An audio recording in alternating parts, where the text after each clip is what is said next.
내가 하나님을 잘 믿고 신앙생활 잘하는 것 가지고 전도가 되지 않아요. 내가 믿는 사람이나 믿지 않는 사람들과 살아가는 삶의 관계 속에서 내 삶을 통해 예수 그리스도가 보여지고 하나님의 영광이 드러나고 하나님께서 원하신 것이 무엇인지를 믿지 않는 자들이 볼 때, 왜냐하면 똑같은 직장에서 일을 하고 같은 밥을 먹고 같은 트레인을 타고 출근을 한다 하는데 뭔가 이 사람에게 다른 모습이 있어요. 내가 갖지 않은 것 무언가를 가지고 있다는 것을 발견하게 된다는 거죠. 이 사람은 너무 정직해, 너무 착해. 그러나 그러면서도 자기 어떤 담대함이 있고 남이 없는 자기의 삶의 목적이 뚜렷한 것을 볼 때, 여러분 그런 관계 속에서 하나님이 드러나고 하나님을 우리가 삶으로 증거할 수 있다라는 겁니다. 이 관계라는 건 우리는 태어나면서부터 관계를 맺고 태어납니다. 엄마 뱃속에서 엄마의 관계가 형성이 되죠. 그러다가 이 아이가 태어나면 아빠와 엄마의 관계가 형성이 돼요. 이 아이가 어렸을 때는 엄마 아빠가 최고인 줄 알았어요. 엄마 아빠가 다 아는 줄 알았어요. 근데 학교를 가니까 엄마 아빠가 다 아는 게 아니야. 특히 이민 생활은 어떻죠? 아니 엄마가 영어를 잘하는 줄 알았는데 엄마 영어 발음이 틀리다는 걸 알기 시작해요. 그러면서 엄마 영어 틀렸어. 발음 이렇게 해야 돼 라고 하기 시작해요. 그 아이가 점점 그러면서 부모님과 헤어질 시간이 언제인지 모르지만 점점 그러한 행동들을 합니다. 그 행동에 따라 부모가 섭섭해하죠. 안 그랬는데 변했네. 그래서 더 잡으려고 해요. 더 내 마음대로 하려고 해요. 그때 그 관계가 아주 이상해져요. 나빠져요. 그러다가 아이들이 사춘기를 만나면 나 몰라 하고 집을 나가는 경우도 있어요. 이 말씀을 드리는 건 새 관계, 우리가 하나님과 나와의 관계만이면 여러분 새 기준까지만 가면 되는데, 새 관계라는 건 내가 성도로서 살아가면서 가정에서, 직장에서, 교회에서 만나는 모든 사람들과 어떤 관계를 맺느냐가 중요하기 때문이에요. 그래서 거짓을 버리고 참된 말을 하라고 25절에서 말씀하시고, 분을 내어도 죄를 짓지 말며 마귀에게 틈을 주지 말라고 말씀합니다. 지난주에는 도둑질을 청산하고 열심히 일해서 가난한 자를 구제하는 선한 일을 하라. 이게 다 관계를 위한 거예요. 관계를. 오늘 읽은 29절 말씀은 네 번째 생활 윤리로서 언어에 관한 말씀입니다. 우리 언어.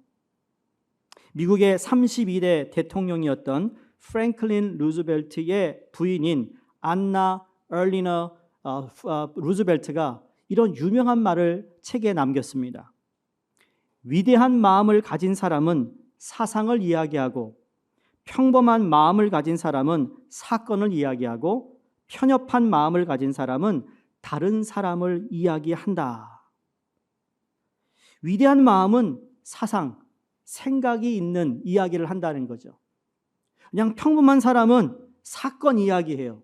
거기에 아무런 의미가 없고 거기에 해석도 없고 아무것도 없어요. 여러분 한국에 어디서 장마가 나가지고 홍수가 나서 지금 어려워요. 그 말은 아무나 할 수 있는 사건 얘기하는 거죠. 생각 있는 사람은 어떻게 도울까? 내가 할 수 있는 일이 없을까? 생각을 한다는 거죠. 근데 가장 낮은 수준이 뭔지 아세요? 편협한 마음을 가진 사람은 다른 사람 이야기해요. 남 얘기해요.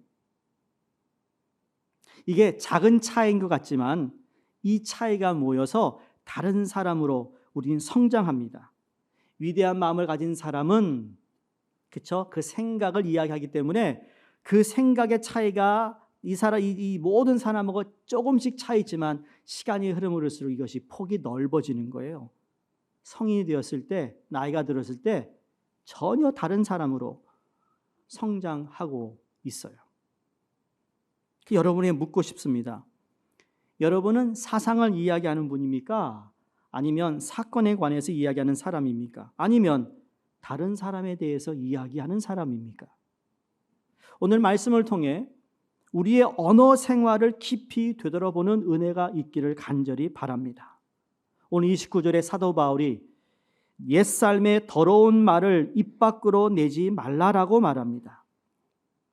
지난번에도 말씀드렸지만 사도 바울이 지금 4장 25절부터 지금 계속 쓰고 있는 내용들이 두 가지를 비교하고 있어요. 하나는 부정적인 명령과 긍정적인 명령이 있어요. 다시 말해서 소극적인 명령은 무엇 하지 말라이에요. 그런데 이 긍정적인 명령, 적극적인 건 무엇을 하라예요. 이게 오늘날 세상이 말하는 세상의 윤리와 성경의 윤리의 차이가 여기서 있습니다. 세상에서는 너 그거 하지 마 얘기합니다. 거기서 마치죠. 성경은 윤리는 그거 하지 마, 그러나 이제 이것을 해라고 가리키고 있습니다. 그래서 더러운 말을 버리고 거짓을 버리고 그리고 너희가 분을 내지 말고 도둑질을 멈췄다면 이제는 너의 힘을 다해 구제하고 선한 일을 하라. 이게 바로 부정적인 명령에서 긍정적인 명령으로 이어지고 있는 말씀을 하고 있는 거죠. 오늘날 우리 영어에서 쓰는 말 가운데 constructive speaking이 있어요. 이게 건설적인 이야기라는 거죠. 우리 신앙인은 건설적인 이야기, 신앙적인 이야기를 해야 된다고 사도 바울이 우리에게 가르쳐주고 있고 그게 바로 사도 바울 서신의 특징입니다. 우리 믿는 사람이 모여서 여러분 건설적인 이야기 해야 된다는 얘기예요. 깎아내리고 부정적인 얘기는요 세상 사람도 다 해요. 믿지 않는 사람도. 그러나 부정적인 거라 할지라도 그걸 어떻게 긍정적인 것으로 바꿀 것인지 사상, 생각이 중요하다라는 거예요. 이게 바로 위대한 마음을 가진 사람은 사상을 이야기해요. 생각을 바꾸면 우리의 나오는 말이 바뀐다는 것이죠. 야, 그 사람 말만 잘하더라. 그 입만 살았어. 그런 말 들어보셨죠? 말만 잘해. 아유, 뭐였는데요? 말을 얼마나 잘하는지 몰라요. 근데 하나도 행동으로 이어지지 않아요. 진짜 입만 살았어. 여러분, 입만 사는 성도가 교회에 있어요? 없어요? 말 못하네. 그렇죠? 입만 살았어. 그런데 여러분, 말만 잘하는 것이 부끄러운 일이지만 말처럼 잘해야 하는 것도 없어요. 말 잘해야 돼요. 야고보서 3장 4절에 보시면 사람의 말, 혀를 큰 배의 키에 비유하지 않습니까?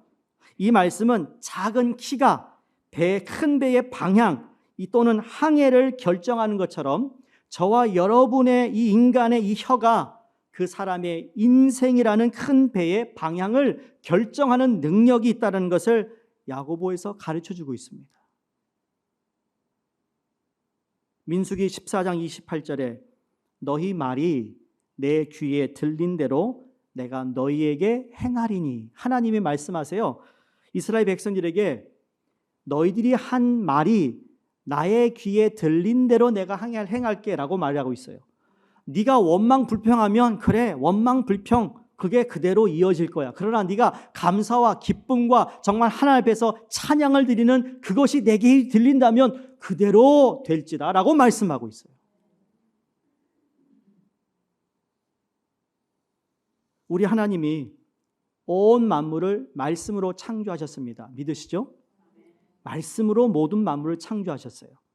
이 말은 하나님의 말에는 창조의 능력이 있다라는 의미입니다. 근데 그 하나님이 인간을 하나님의 형상대로 지었다고 말씀하고 있어요. 이 사실도 우리는 믿습니다. 근데 인간을 하나님의 형상대로 지으셨다는 것은 인간도 그 말에 능력이 있다라는 것을 의미하고 있습니다. 우리는 창조는 할 수 없지만 그 말에 힘이 있다라는 거예요. 여러분과 저의 말에 능력이 있다라는 것을 여러분 한번 깊이 생각해 보시기 바랍니다. 과거에도 그렇고 많은 실험들이 있었잖아요. 말에 대해서. 어떤 실험이죠? 아주 단순한 거예요. 화초를 2개가 놔둬놓고 한 화초에는 매일 아침 아이고 이쁘다 이쁘다 이쁘다 이쁘다. 근데 다른 화초에 아이고 이 나쁜 놈, 이 못생겼니 이렇게 얘기하면 여러분 시간이 지나면 누가 시들어요?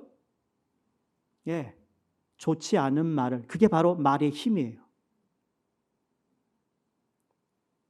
이게 말의 힘이에요. 여러분, 내 격려의 말이 사람을 살리기도 하고 내 모욕의 말이 그 사람을 죽이기도 해요. 이것이 말의 능력인 것이죠. 신구약 성경에서 언어에 대한 아주 두 가지 아주 큰 사건이 있었습니다.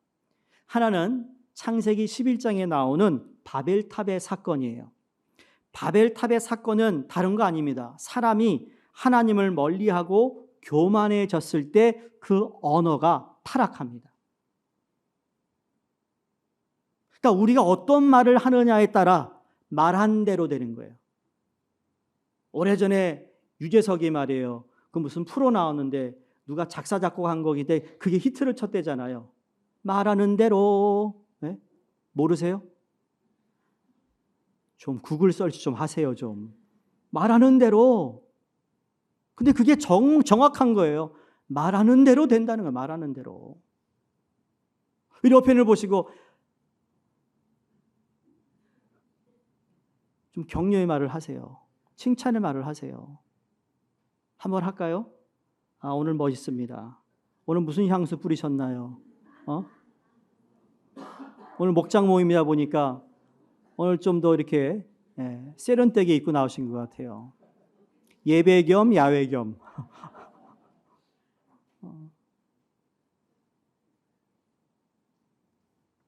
하나님을 멀리하면서 교만해지고 그리고 언어가 혼탁해집니다. 하나님을 멀리하면 말이죠. 내 입의 언어가 바뀐다고요. 과거에는 은혜 얘기했잖아요. 그렇죠? 여러분 참 당연한 건데 은혜였다라는 가사 여러분 참 좋아하는 찬양인데 여러분 이 은혜가 우리 안에 계속 남아 있으면 우리가 입을 열 때마다 은혜의 언어를 하게 되는 거예요. 근데 은혜가 바닥을 치면 안 나오는 거죠. 그게 형식이 거기서 나오는 거예요. 형식적인 그리스도인이 바로 그런 모습이죠.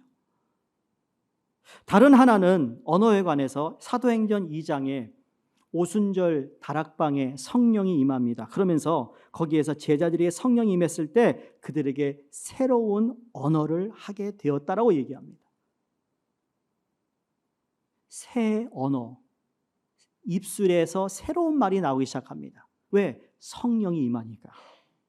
그러니까 하나님과 성도와의 관계는요, 성도님들의 생활 언어 가운데 반드시 투영된다는 것을 깊이 생각할 줄 알아야 된다는 겁니다.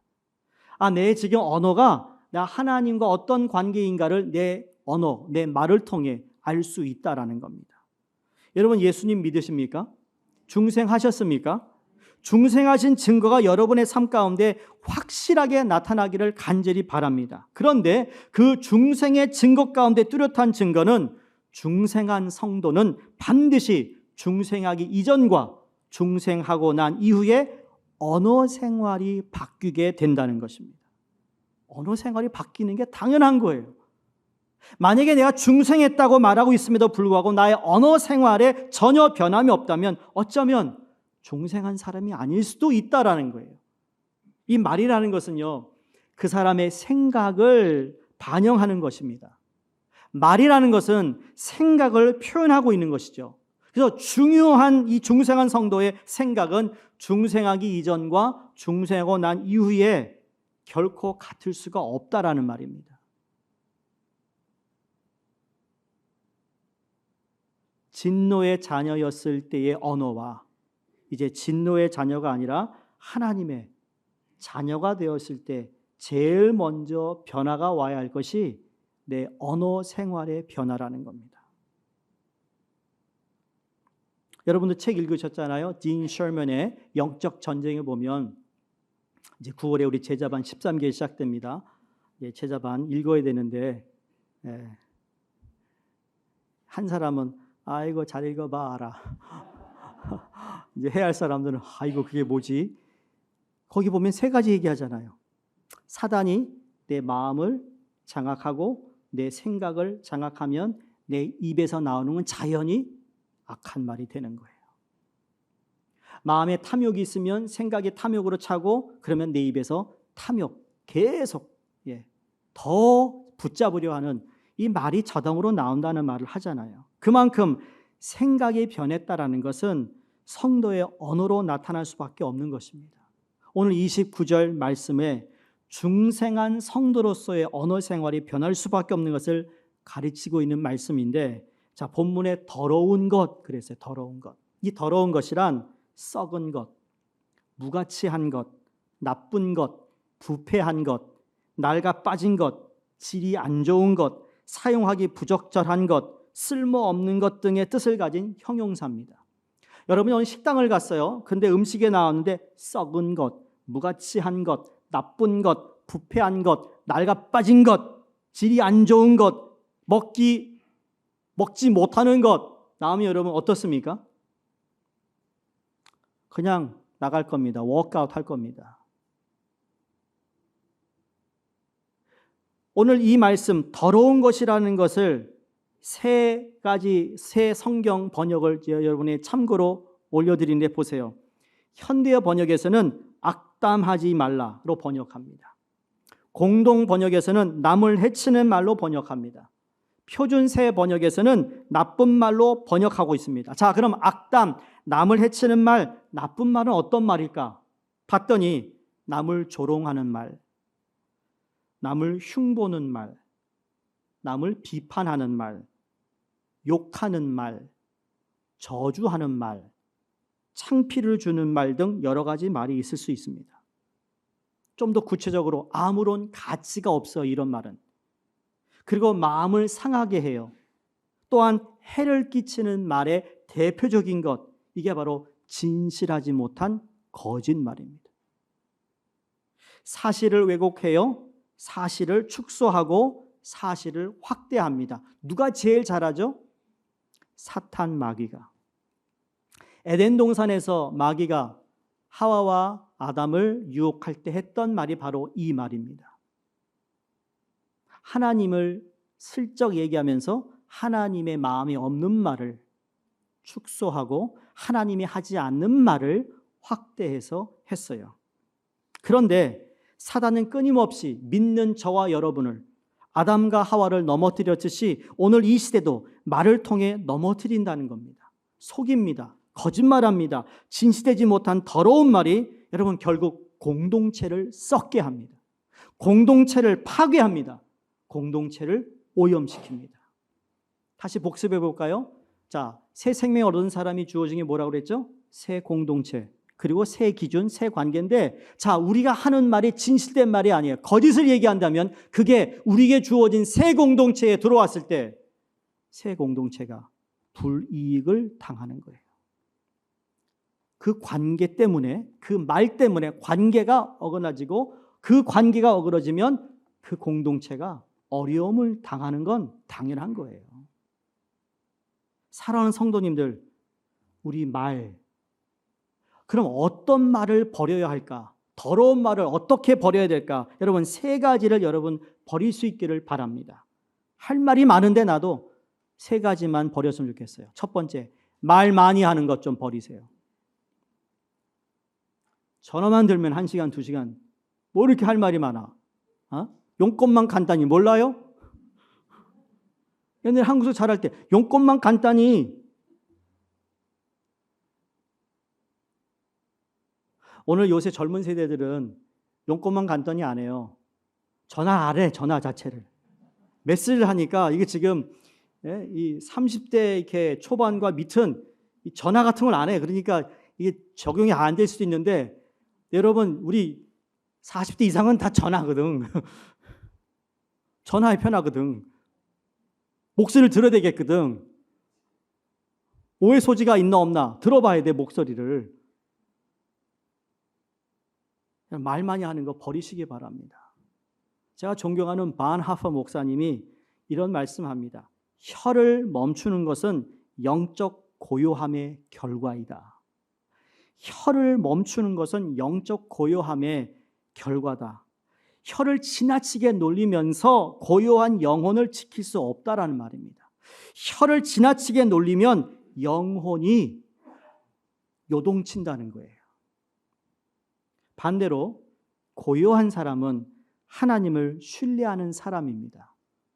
내 영혼이 편안을 우리가 유지한다는 것은요, 하나님과의 영적 어떤 관계 속에서, 그래서 어떤 일이 들리고 어떤 일을 만나도 하나님을 신뢰해요. 함부로 입을 열어가지고 사람들에게 전달하지 않고 사람들에게 하소연하지 않는다는, 그게 하나님을 신뢰하는 사람의 입이라는 거예요. 하나님을 믿기에 하나님은 아시죠. 하나님, 난 참 억울한데 하나님은 아세요.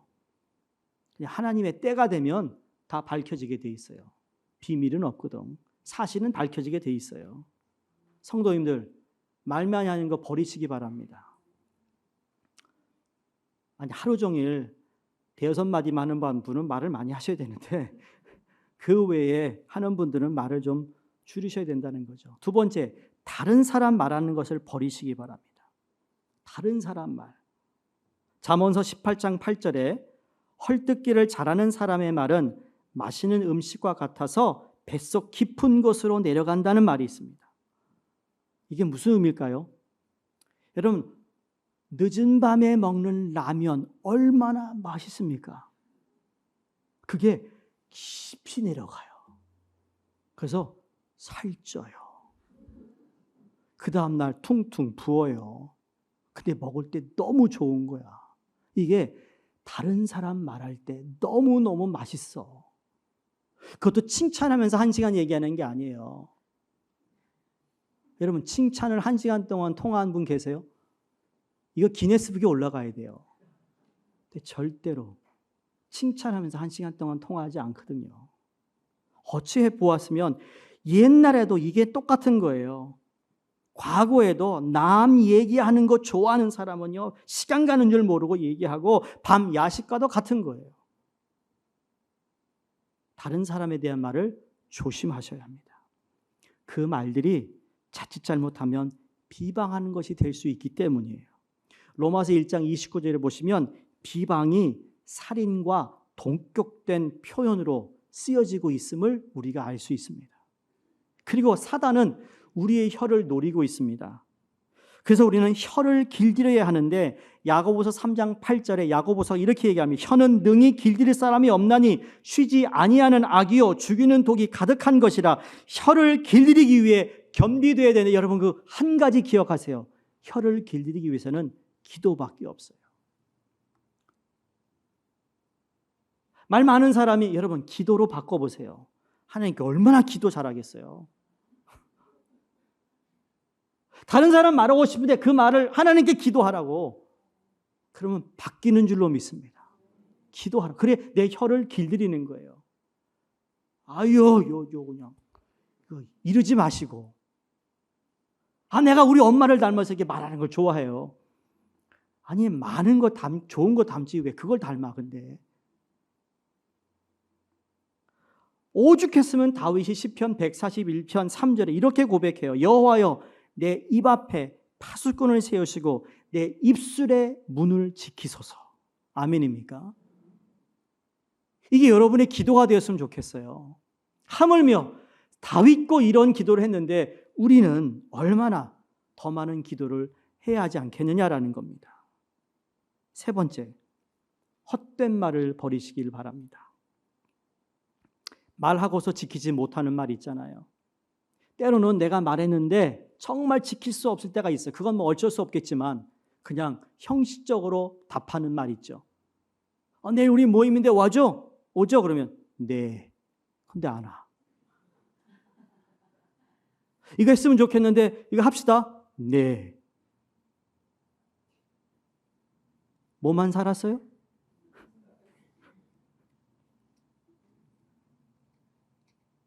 헛된 말, 마음에 없는 말, 형식적인 말.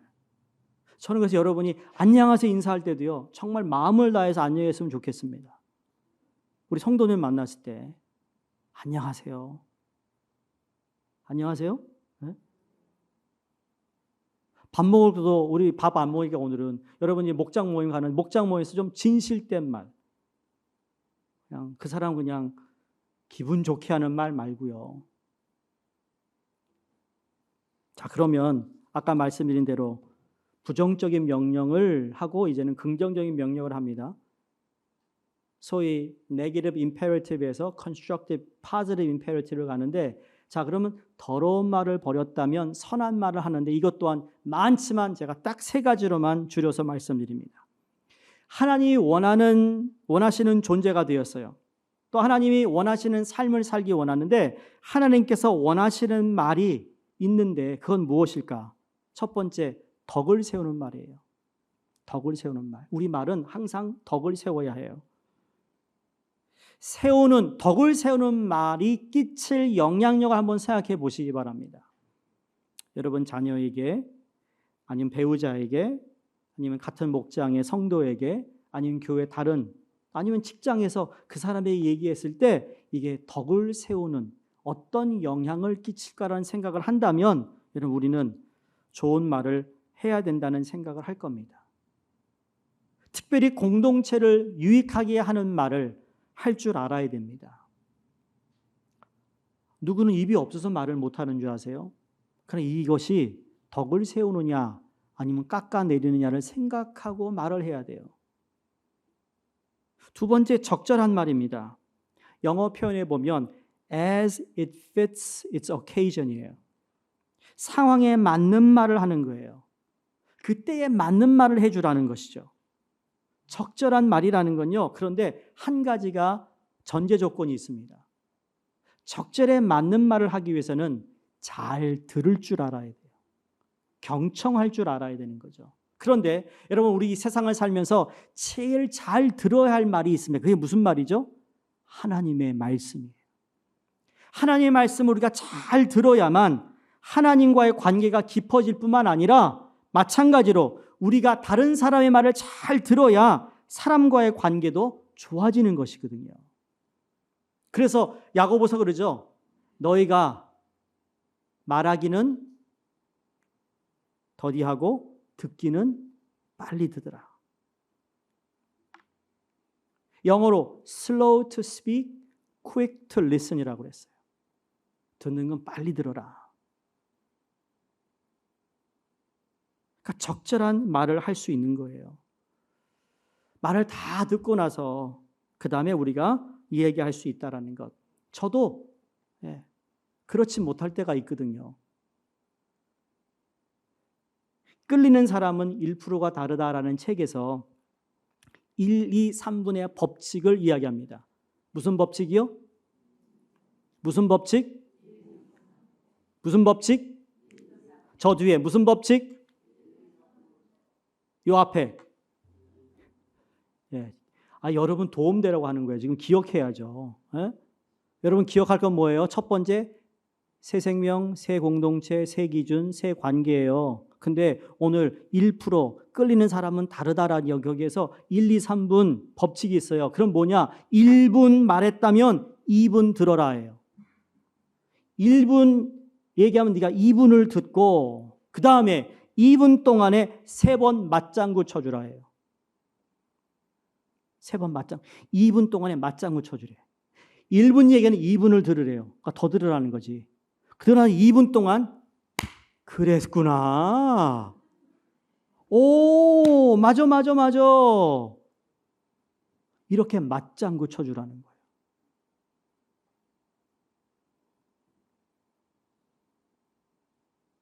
우리가 끌리는 사람이 되고 안 되고가 아니고요. 이 모든 해 아래 새 것이 없습니다. 이미 성경에서 말씀하신 것들을 이런 저자들이 다시 응용하여 우리가 쉽게 이해하도록 쓴 책이라고 저는 생각해요. 해 아래 새 것이 없어요. 이미 하나님께서 말씀하신 거예요. 네가 다른 사람의 말을 빨리 들어. 말하기는 더디해.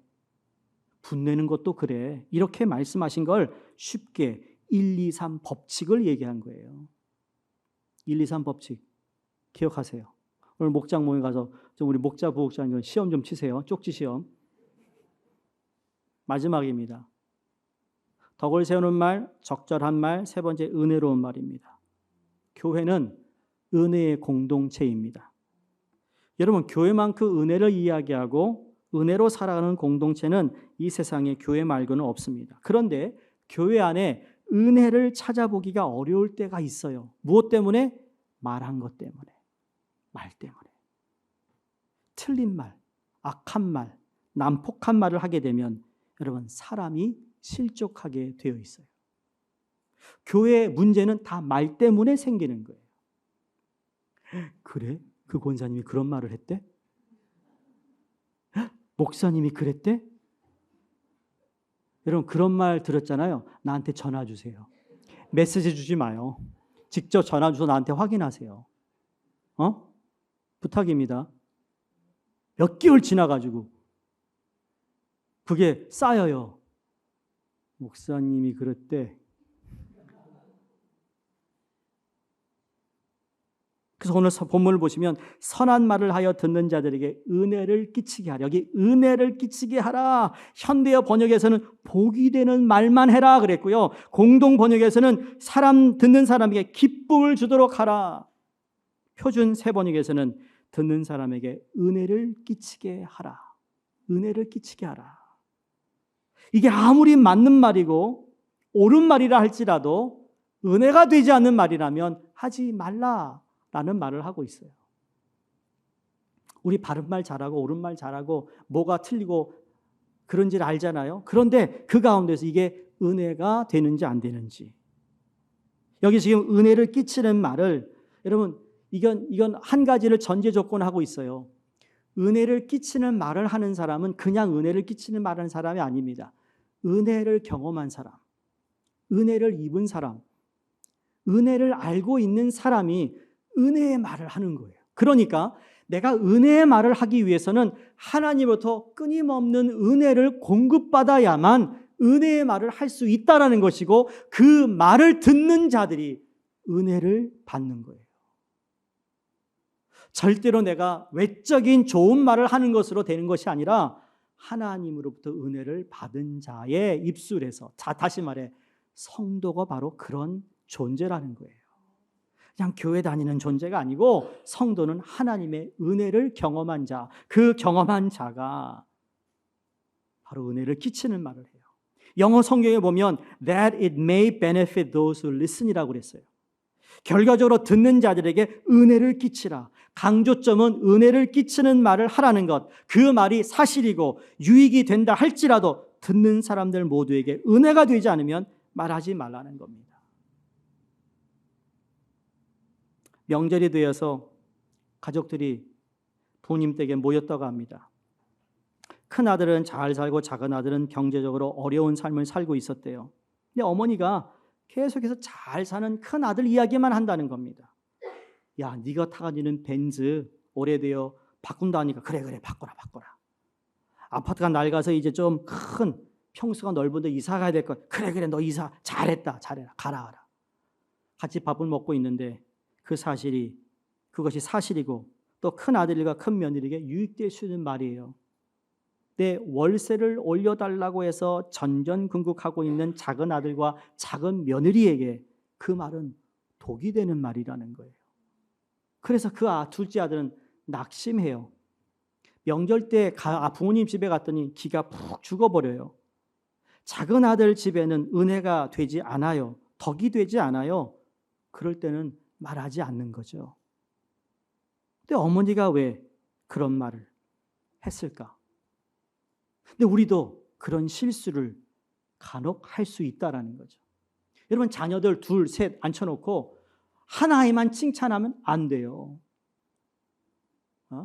너는 왜 오빠를 못 닮아가지고 이렇게 공부를 이렇게 안 하니? 아니 오빠는 공부하지 말라도 지가 공부 열심히 해가지고 가잖아요. 둘째는 오빠만큼 공부 못해요. 근데 얘는 다른 재능이 있어. 그거를 격려해 줘야죠. 그렇죠?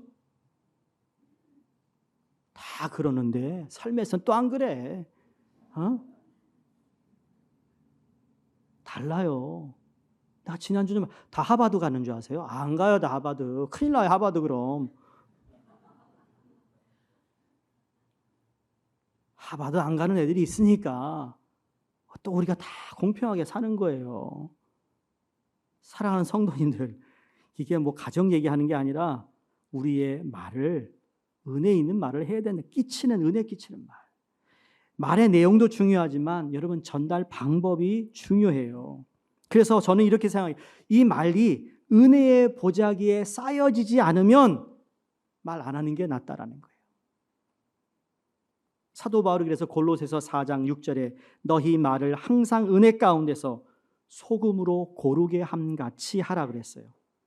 은혜의 소금으로 말의 맛을 내라. 그냥 과격한 말 그대로 나오게 하지 마라. 소금으로 절여라. 여러분, 배추 소금으로 절이지 않고 김치 담그는 사람 있어요? 큰일 나죠. 그 김치 무슨 맛으로 먹어요? 그렇죠? 소금으로 푹 절여놔 이게 맛을 낼 거 아니에요. 흐물흐물해지고. 그 말이에요, 지금 그 말. 아마 이게 한국의 성경이 쓰여 있으면 김치 얘기했을 거예요. 너희가 김치 담글 때 배추 푹 소금에 넣어서 절이는 것처럼. 말씀을 마무리합니다. 여러분에게 좋은 시 한 편을 읽어 드릴 테니까 여러분이 설치하시면 필요하시면 제가 저희 교회 웹사이트에 올리든지 카톡에 올려드릴게요. 이혜인 씨의 시입니다. 말을 위한 기도라는 제목이에요. 제가 이 세상에 태어나 수없이 뿌려놓은 말의 씨들이 어디서 어떻게 열매를 맺었을까 조용히 헤아려 볼 때가 있습니다. 무심코 뿌린 말의 씨라도 그 어디선가 뿌리를 내렸을지 모른다고 생각하면 왠지 두렵습니다. 덜어는 허공으로 사라지고 덜어는 다른 이의 가슴 속에서 좋은 열매를 또는 언짢은 열매를 맺기도 했을 언어의 나무, 하나의 말을 잘 탄생시키기 위하여 먼저 침묵하는 지혜를 깨치게 하소서.